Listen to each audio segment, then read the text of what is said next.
So as you can tell from this title, from the title of this video, it's my testimony of growing with God and getting closer with God. And so I'm going to start out when I was probably about 13 or 14, changing my YouTube channel from one topic to the Bible, or more in my case scenario, I want to be directed more towards the gospel with my channel, to help people get closer with God, or to help people realize that God is real and He's there and He does love you regardless of what you do.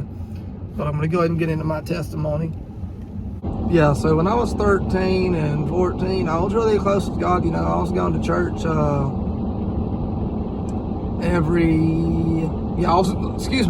I just had a little bit of a brain fart. I was going to church I wasn't going every Sunday, but I always went to the Wednesday services, the high school youth group or the middle school youth group. Also then, so I was 12 and 13 and 14, and I was really close with God, I grew out of that when I was 14. So I've been graduated from high school 2 years ago. For March 24th, this past March 24th, I've been graduated for 2 years and from high school, and I was a good kid, I'd say. I never tried to fight anybody in high school. I was always happy. I was always a joy to be around. Didn't have problems with nobody. Never gave into the peer pressure stuff. I will say when I was about 13, 14, I was really, really close with God, but I grew out of it because that was Satan in me. So come early June 2019, it had to have been June. Maybe it could have been just a few days after I graduated, but it was definitely June. If it wasn't before then, right after I got out of high school. At the time, I was working the Gators dockside. Then I went to Cracker Barrel, and throughout this time period, like I said, I never gave in to peer pressure in high school, but during this time frame, I literally got into vaping and going to the strip clubs. That was the devil in me. That was my own demons, because I wasn't trying to be one with God. I wasn't trying to be close with God. I wasn't putting in any effort. I did love God back then. I grew up Christian and everything, grew up in a Christian household, but my family never persisted. Hey, we're going to go to church every Sunday. When you feel like it, you can give your life to Christ, you can get baptized, do whatever you want. I just grew up in a Christian household, I was raised in Mobile, Alabama. Alright, so I was going to the strip club, and I was vaping, got into all that after high school, when I did give into the peer pressure after high school through one person, which is pretty stupid to say, but, that was just my own demons, because I wasn't trying to be close to God. And that was my own fault. So, come August, I think it was Hurricane Irma. I could be wrong, but it was August of 2019. So if any of y'all know what I'm talking about, know what storm I'm talking about, then so come that hurricane, just a few days prior to me boarding up the the windows at Cracker Barrel when I was working there, a few days prior to that, I went to this Malcolm Taylor concert. I didn't know who he was. I don't even know if I'm saying his name right. I'm not a fan of him, but I've never heard of him before then. I don't listen to him anymore. I used to listen to him a lot, but I used to listen to him a lot after I listened to him. He's this Christian rapper. He's really, really good at what he does. He was this black guy, just very, very good. Loved the guy. He was very good at his rapping. I was invited out there that night. I really let that stuff get to me, like the way he was rapping about God and everything. And after the concert, I'm driving home, and I said, I'm gonna play some gospel music. I always listen to country music. I'm very redneck. I always listen to country music. So I turned on the gospel music, and it felt really good, That night I said, I'm not going to go to the strip club anymore. From then to today, I haven't went. I've had my temptations very rarely. When I say very rarely, I mean very rarely. I've had my temptations. I haven't had the last temptation probably since November or December. But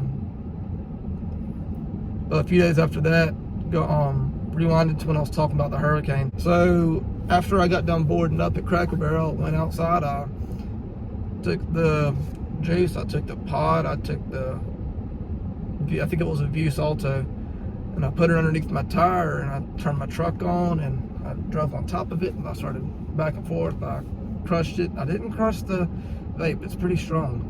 I think it was the vape itself, the device, not the pod. Yeah, it was pretty strong. So after I broke the device, after I ran it over, I went home, and it was, I vividly remember it was a Sunday afternoon. My daddy was at work, and he didn't get off till 6 o'clock, and it was about 3 o'clock in the afternoon when I got home, probably a little bit before.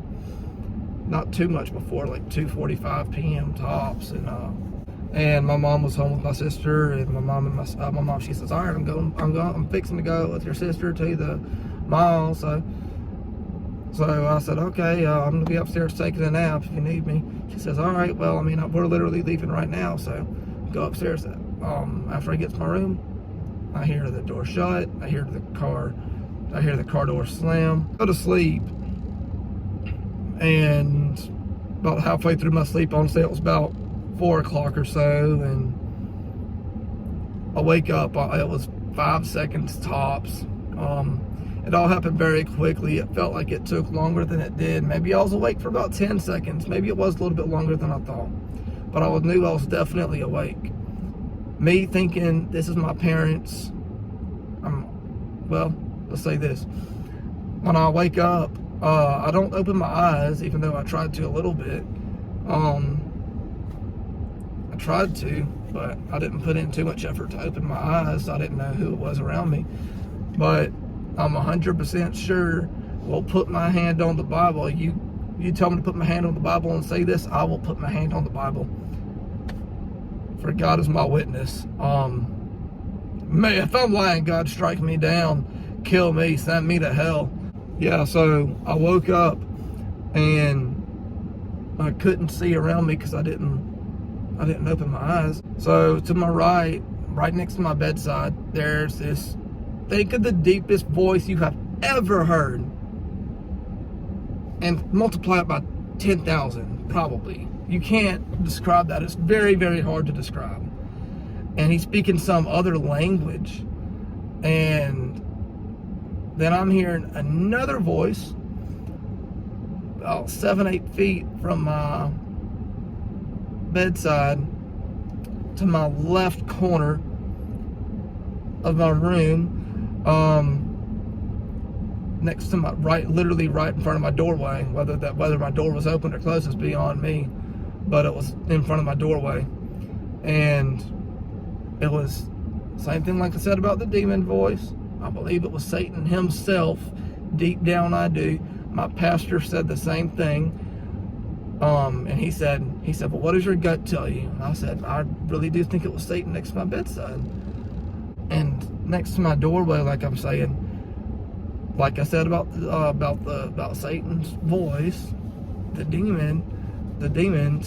angel, it was definitely an angel. There's no doubt in my mind about this one. No doubt in my mind about the last one. It took me a little bit to firmly grasp about who I thought it was, because I had different interpretations by my other pastor too.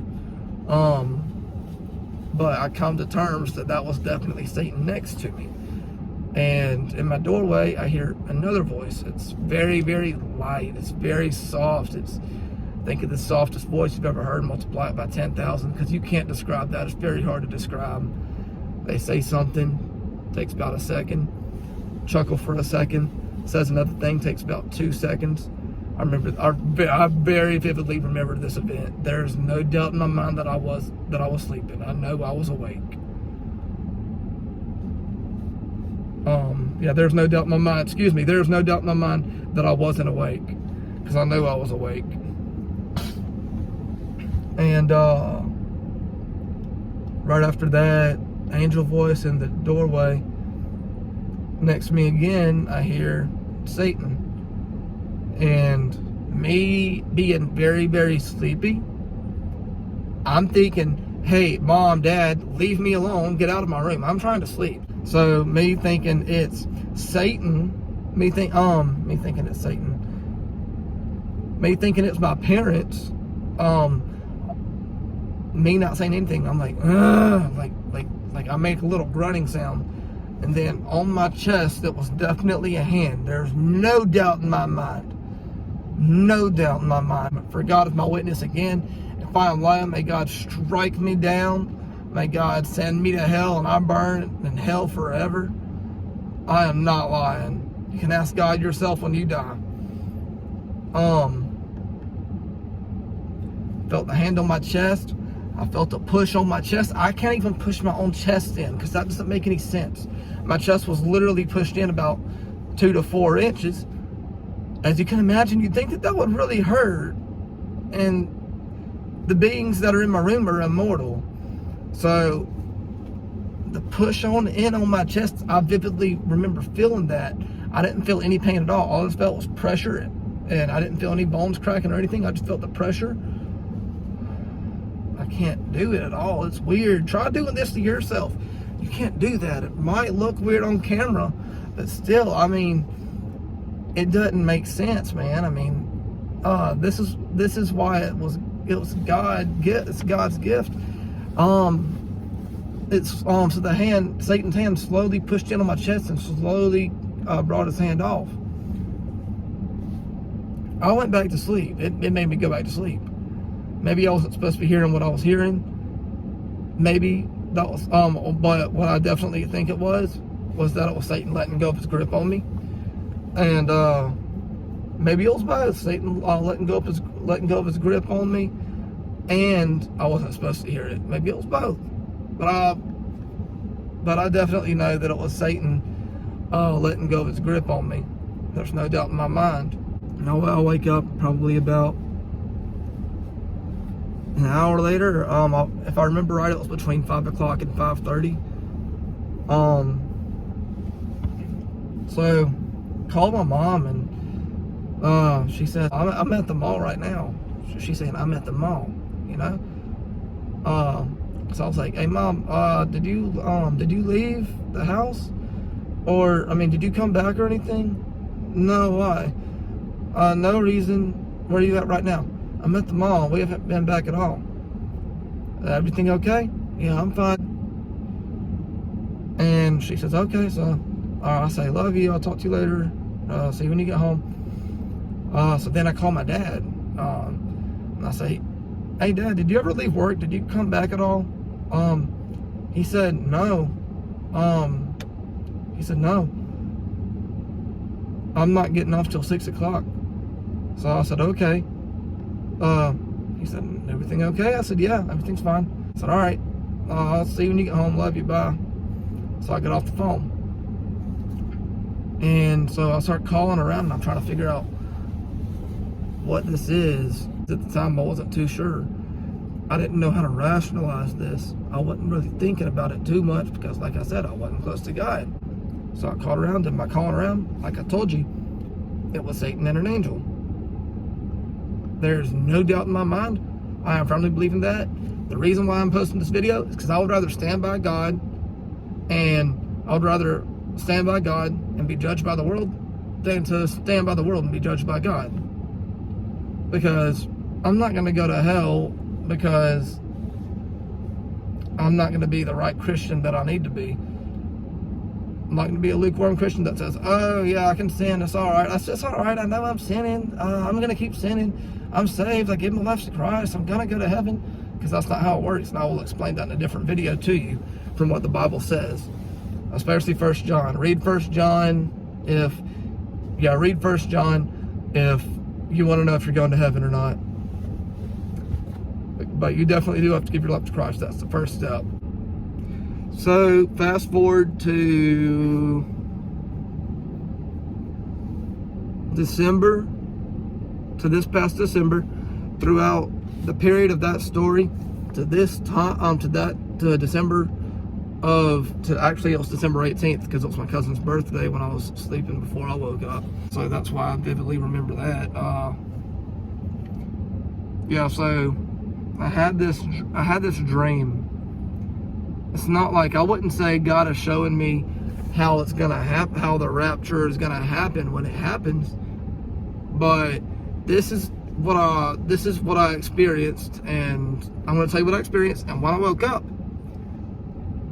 this is what God was telling me in my mind. I could hear, I couldn't hear it, but God was putting these thoughts in my head. Hey, I'm coming back sooner than you think. I need you to tell your story.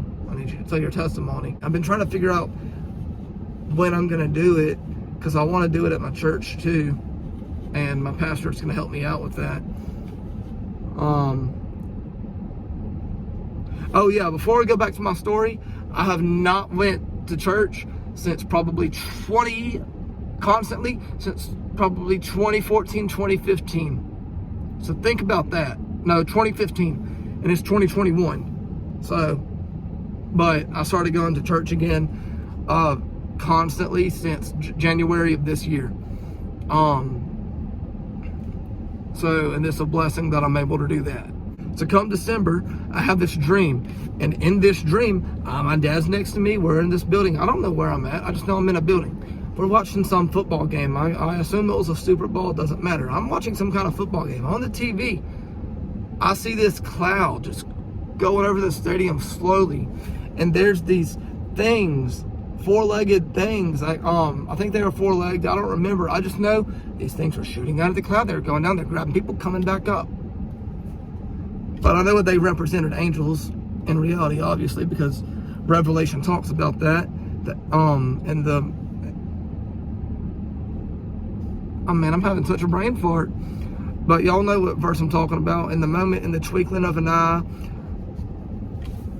The rest of the verse. I'm having a brain fart, but I'll talk about that in the next video. I'm going to be talking about Revelation a lot. So, yeah, so that's happening in my dream. And I'm watching that. So I look over to my left. Outside of this window, the same thing is happening right there. It's shooting out, grabbing people, coming back up. And it's slowly going over like this, right? It's coming towards my area. It's coming towards me. And I wasn't taken. And I was confused. And my dad was right there. I was with my dad. I was with my Uncle Leonard. I was with a lot of people. A lot of my relatives. After this, there's a bunch of chaos. I remember I went to go gas at the gas station. I got out. I did whatever. I don't remember this part because it wasn't too important. It wasn't God's part of the story for me to remember to tell people. But really, basically, I got out of my truck. It's a bunch of chaos. You know, after the rapture, there's going to be a bunch of chaos. The Bible talks about that. Revelation specifically talks about it. Could be wrong, but I believe Matthew talks a little bit about that part specifically. No, Matthew talks about something else. No, Matthew talks about the things that must happen. The book of Matthew talks about the things that must happen before Jesus comes back. Anyways, yeah, and then we had the British police. There, see, this part has nothing to do with my story, but I believe this was part of the same dream. But the British police drive by me, and I want to tell them what happened, but I can't run in my sleep, just like you can. And then I see this one British lady directing traffic, and I'm like, ma'am, my truck was just stolen. I just watched it drive by me. Can you go stop that? I'm directing traffic. Says something like that. Like, what? I mean, someone stole my truck. The traffic doesn't matter at this point. And anyways, I was pretty irritated in that dream when that happened. I remember that. I was irritated in my own dream. I was pissed off. So, let's get back to the story. And that was pretty funny. So I wake up and I call one of my pastors and I said, hey man, I had this dream, and I tell him about the dream. He said, man, that's crazy. I'm reading about Revelation right now. And he starts talking to me about it. I told him, hey, I feel like God is wanting me to tell my story, man. Want me to tell this story? Want me to tell my testimony like I told you? Like the testimony that I'm talking about, where Satan and the angel were in my doorway. They were having a conversation where the angel was happy. He or she knew I was being saved. She knew I was being saved. He or she knew I was being saved, and that Satan was letting go of his grip on me. Very, very happy, you know. And so he knew about that story, and I was telling him about that story. Come later in January, this is my last part of my story, last part of my testimony. I was going down I-95 south.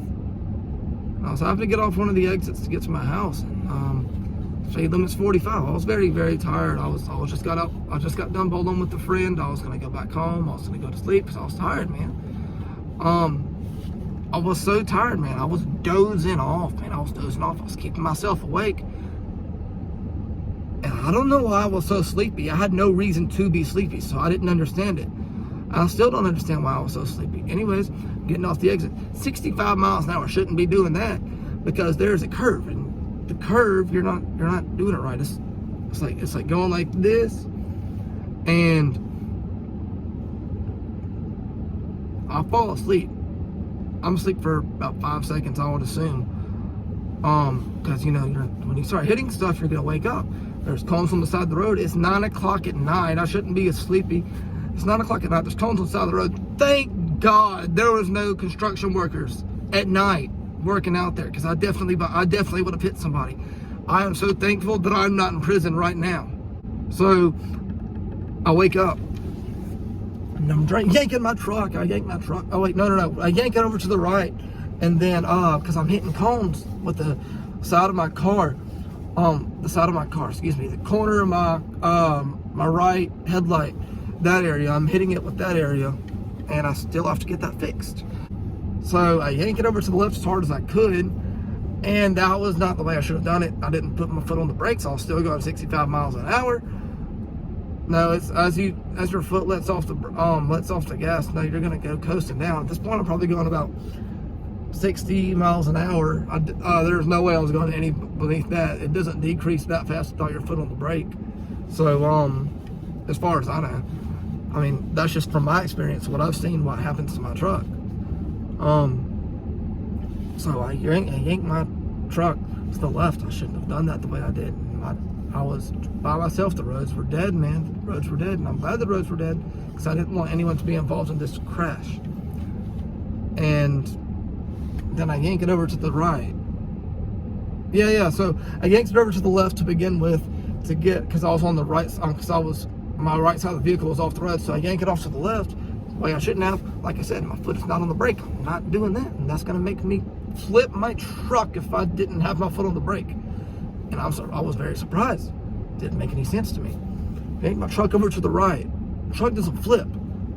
I gain control of my vehicle. I pull over to the side of the road. I get out. I check the damage on my truck. Not too bad at all, but it's gonna cost some money.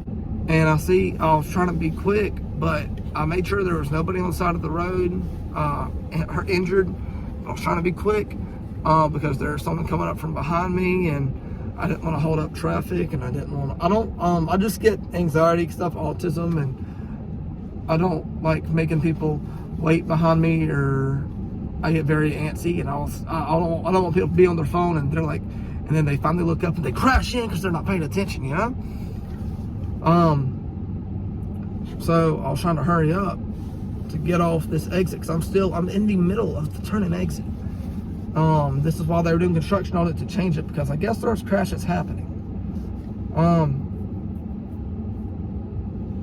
Or people were going too fast getting off the exit like me, because I usually go the speed limit off the exit, you know?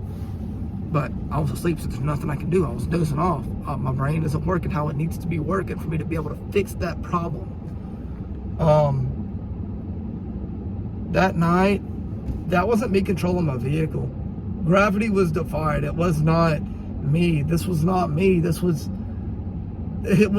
God. It was God himself. It was his hand on me. It was his blessing that I did not die that night. I should have died. My truck was going 65 miles an hour. My truck should have flipped 3-4 times, maybe more, because I'm going 65 miles an hour. That's pretty fast getting off an exit. At the end, the way I jerked it, not should have happened. And if you're going to say, well, no, your truck, there's a way it could have not been, it could have not have flipped. You could have done this. You weren't there. There was nobody inside. I was the only one there. I'm the only one experiencing this. Like, who are you to tell me that it wasn't God's blessing and it wasn't God's hand on me preventing me from dying that night? Because I was the only one there witnessing this happen. It was God, man. It was God. It was definitely God. There's no way in my mind. There's no way in my mind that I'm gonna believe you over God. That was God defying gravity. He defied all laws of gravity because God can do the impossible. The Bible says it. God can move mountains. The Bible says that. I believe it's Genesis. Somewhere in Genesis. I'll find it if y'all want me to find it. But yeah, the Bible does say, it says somewhere that God can move mountain. God can move the mountain. Excuse me. But yeah, that was my testimony, man.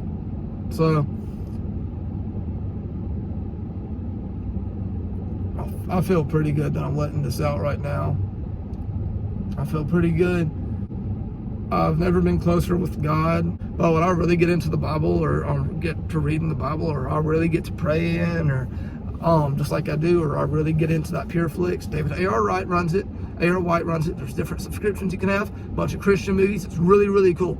I definitely, I have this $83 yearly bill. I highly recommend. There's God's Not Dead. There's Rapture. There's Rapture movies. There's tribulation movies. There's end of times movies. There's a whole bunch of different stuff on there. Y'all would love it. If you love Christian movies, go get Pure Flix. It's worth it. Definitely worth it. You want to cancel your TV bill? It's worth it. I promise. There's no doubt in my mind. I have no regrets on not using cable. I use other stuff too, but anyways, that's not part of this video. So I'm gonna wrap this one up. Comment, like, and subscribe. That's completely up to you. You can dislike if you don't like it. If you think I'm telling a lie, you can dislike. I don't care. That's your free will. God give you free will, so I'm not gonna be mad that you don't believe me. That's your free will. If you don't believe me, that's fine. That's completely okay. You can ask God yourself when you die, if you do go to heaven.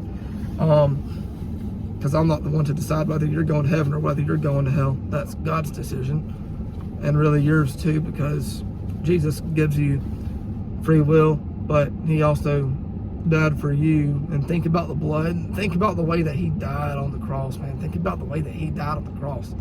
And you are not spending time in the Bible, or you're not giving your life to Christ, or you just believe in him, but you don't really care that much to really get into it or whatever. So, I mean, that's up to you. But I'm going to wrap this one up. Whoever listens to this, thank you for watching till the end. I'm glad that you stuck around.